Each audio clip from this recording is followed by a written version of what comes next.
დაღუპული პატიმრის საქმეზე რეჟიმის განმარტებებმა შეკითხვები ვერ მოხსნა. იუსტიციის სამინისტროს პენიტენციურმა სამსახურმა ვიდეო მასალის ფრაგმენტები გამოაქვეყნა, რომელიც ვერ სცემს პასუხებს, რა ვითარებაში მიიღო უმძიმესი დაზიანებები იოსებ გორგაძემ. კადრები საზოგადოებას ისეთი სახით მიაწოდეს, რომ არაფერს ამტკიცებს.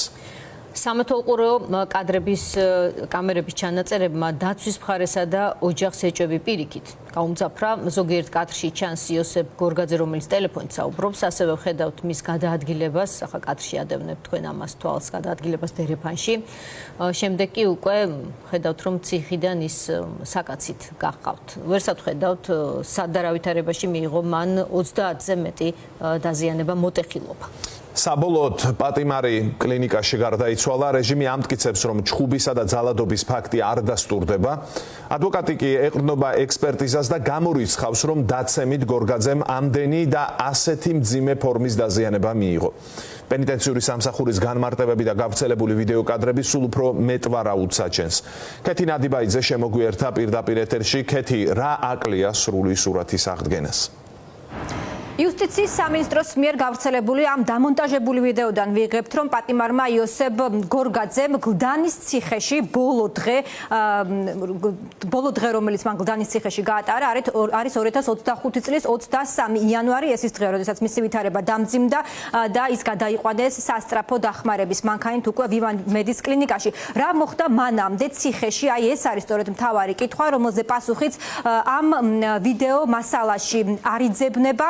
რამდენიმე ფრაგმენტზე არის გამახვილებული ყურადღება ჩვენს რეპორტაჟში ჩვენი რესპონდენტების მხრიდან, მათ შორის ოჯახის ადვოკატის მხრიდან და ამას დეტალურად ნახავთ. ერთ-ერთ ფრაგმენტთან დაკავშირებით, ერთ-ერთ საეჭვო კითხვასთან დაკავშირებით კი გეტყვით იმას, რომ მაგალითად ყველაზე მნიშვნელოვან დღეებთან მიმართებაში 23, 23 იანვართან მიმართებაში მასალა სასჯელ აღსრულების დეპარტამენტს გავრცელებული აქვს დაახლოებით 18 საათიანი წყვეტით. ანუ 22 იანვრის ბოლო კადრებსა და 23 იანვრის პირველ კადრებს შორის სხვაობა წყვეტა არის დაახლოებით 18 საათი.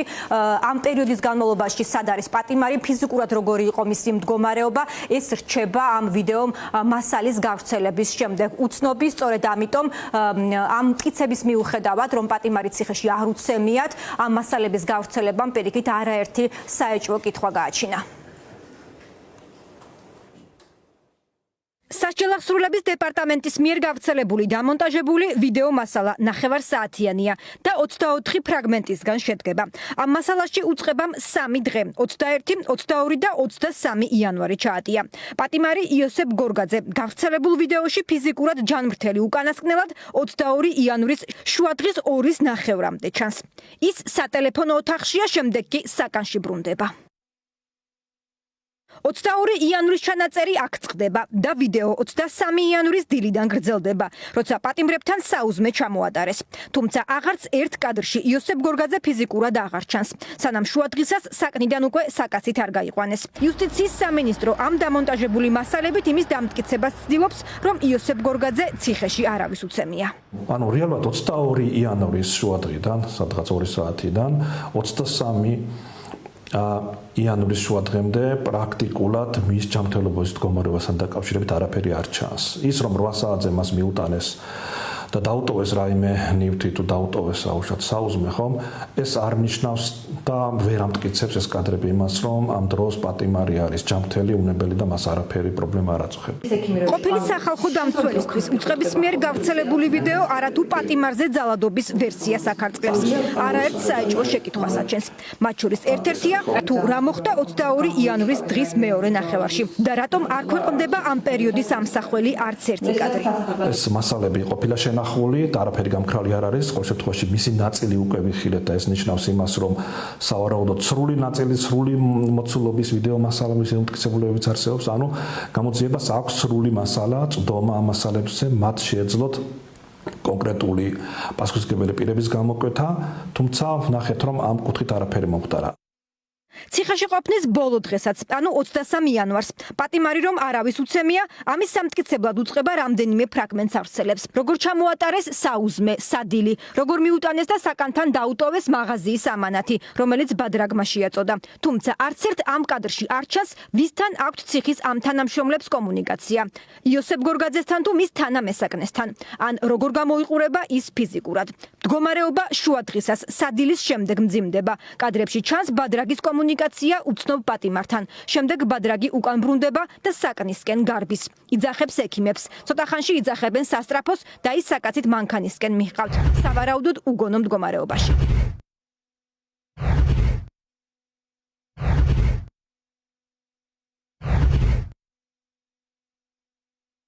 პატიმრის ოჯახი და მისი ინტერესების დამცველი უსაფრთხოების კამერების უწყვეტი ჩანაწერების გასაჯაროვებას მოითხოვენ, რადგან მათთვის ფაქტია, ციხის ვერსიას და ინსულტის დიაგნოზს კლინიკა ვივამედის დასკვნა ეწინააღმდეგება, სადაც არაერთი გარეგანი და შინაგანი დაზიანებაა აღწერილი, მათ შორის ჰემატომები, მოტეხილობები სახეზე, თვალის დაზიანება. ვიდეო მასალა კი არა, მტკიცებულებები არ არის ამ საქმეში მოპოვებული. თუნდაც ექსპერტიზის დასკვნა იმასთან დაკავშირებით, რომ ერთი წაქცევით შესაძლებელი იყო თუ არა ამდენი დაზიანების მიღება.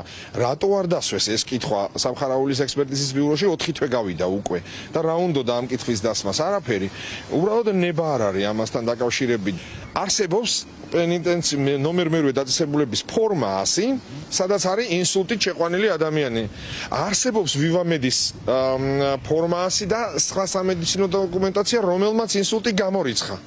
აქედან გამომდინარე, კითხვა არის შემდეგი: საიდან მოუვიდა ამ ადამიანს, საიდან მიიღო დაახლოებით 30-ზე მეტი დაზიანება თავის არეში? ფაქტია, ვიდეო პატიმრის საკნიდან გაყვანის და ცემის ვერსიას ვერ აკარწყლებს. რასაც ნამდვილად ადასტურებს არის ის, რომ ციხის კამერები მუშაობდა და უწყებას მოვლენების სრული ვიდეო ვერსია უნდა ჰქონდეს. რაც აღწერს უწყვეტი მასალა და ჩაიდება თუ არა ის საქმეში სრულად. ამ კითხვას პასუხი სპეციალურმა საგამოძიებო სამსახურმა უნდა გასცეს, რომელმაც გამოძიება 3 თვის დაგვიანებით მხოლოდ პატიმრის სიკვდილის შემდეგ დაიწყო. რა ეტაპზეა საგამოძიებო მოქმედებები? გამოიკითხნენ თუ არა გლდანის ციხის თანამშრომლები ან პატიმარ გორგაძის mesakne კოკა კაციტაძის უწყება ინფორმაციას არ გასცემს. კეთი, ვიცი რომ დღეს დაგძალეს უკვე პატიმარი, გარდაცვლილი პატიმარი, რა ვითარება იყო მის სოფელში, რას ამბობს მისი გარემოცვა, მისი ოჯახი? უფლება დამცველების იოსებ გორგაძის ოჯახის წევრების თუ ამ ოჯახის ადვოკატის გარდა არც მის თანასოფლელებს, ნათესავებს, ახლობლებს, ნაცნობებს, რომლებიც დღეს მის დაკრძალვაზე იყვნენ მაღალმთიან აჭარაში, სოფელ გორგაძეებში შეკრებილი არსჯერად ოფიციალური ვერსიის, იმ ვერსიის, რომელსაც ავრცელებენ სახელმწიფო უწყებები, რომ ის არ ყოფილა ძალადობის მსხვერპლი და რომ ის წინააღმდეგ კანონი არ დარღვეულა. ამ საქმეზე ეს ადამიანები საუბრობენ როგორც მკვლელობაზე და სახელმწიფოსგან და შესაბამისი სახელმწიფო უწყებებისგან მოითხოვენ შესაბამის გამოძიებას, წინააღმდეგ შემთხვევაში ამბობენ, რომ ისინი არ აპირებენ გაჩუმებას და გაჩერებას. საშინელი მკვლელობა, ეს არის მკვლელობა, ეს არ არის არც რაღაც ვერსიები რო გამოდის, რომ თითქოს რაღაც ინსულტი მიიღო, თითქოს წაიქცა, ეს არის ბავშვი, რაღაც ბავშვს რო ელაპარაკო ესეთი რაღაცა და გასულელებენ უკვე დღეს. ამას არავინ არ შეჭამს. ვერ ვაპატიებთ აი ამას, ეს არის უპატიებელი. ჩვენ არავის არ გვაქვს, რა თქმა უნდა, ეჭვი და რამე. ჩვენ მარტო ვინც არ დაიცვა პატიმარი და ვინც ვერ შეძლო რომ მისი უფლებები დაეცვა, სიცოცხლის უფლება დაეცვა, პატიმარი არ გაქცეულა, პატიმარი იყო გადაყვანილი. ამღაც შეგნებულად არ დაუშავებია და ჩაუთვალეს დანაშაულში, რომელიც რომ თავისი ჩაბარდეს რომ მოხდა იმ წუთში თვითონ დარეკა. მე რამდენადაც ვიცი, პოლიციაში მოვიდნენ, წაიყვანეს და ციხეში ამას გაუსწორდა. სასიკვდილოდ მოკლეს ციხეში. მოკლეს. ალბათ თუ არ მოვაქცევენ ყურადღებას, ყველა გადავა ოპოზიციისკენ. სულ ყველა ნებისმიერი გლეხი ასეთ რაღაცას თუ ვერ გამეიძევ, ვერ ეპატრონები, თუ საწყალი გლეხი ვართ და არ გვეკუთვნის ყურადღებას, უკვე სხვა საქმეა. ყველა გლეხის საწყალია და ნებისმიერი სახელმწიფო გლეხის ზურგზე არსებობს. თითქმის მთელი საქართველოდან ჩამოვიდნენ ადამიანები და აი ამ ყველაზე მაღალ მთიან რეგიონში რამდენი ადამიანი მოვიდა და ყველა არის განწყობილი იმისათვის, რომ იბრძოლონ ბოლომდე, რომ დადგინდეს სიმართლე. ეხლა მე ვუსმენ და სასჯელახსრულების სისტემა თავს იმართლებს, რომ ესე იგი მარჩიელობს რით არის და პირიქით ბრალს დებს მედია საშუალებებს. მე მინდა სასჯელახსრულების დაწესებულებას შევახსენო კანონი, რომლითაც უნდა იმოქმედოს. როგორც კი პატიმარს სასამართლო მიუსჯის სასჯელს და ის შეაბიჯებს სასჯელახსრულების დაწესებას, იმ წუთიდან მასზე პასუხისმგებლობას იღებს სახელმწიფო. დღეს ჩვენ გვქონდა მცდელობა სპეციალური საგამოძიებო სამსახურისგან მიგვეღო ინფორმაცია, რა ეტაპზეა გამოძიება, რომელიც 2 დღის წინ დაიწყო, მხოლოდ მას შემდეგ, რაც პატიმარი მოკვდა, უწყება არ გასცემს ინფორმაციას, რა სახის საგამოძიებო მოქმედებებს ატარებენ, ამიტომ კითხვებად რჩება, აქვს თუ არა გამოძიებას უკვე ამოღებული სრული უწყვეტი ვიდეო მასალა პენტენციური დაწესებულებიდან და ასევე გამოიკითხა თუ არა ვინმე გლდანის ციხის თანამშრომლები მაგალითად, ან თუნდაც პატიმრის თანამესაკრე.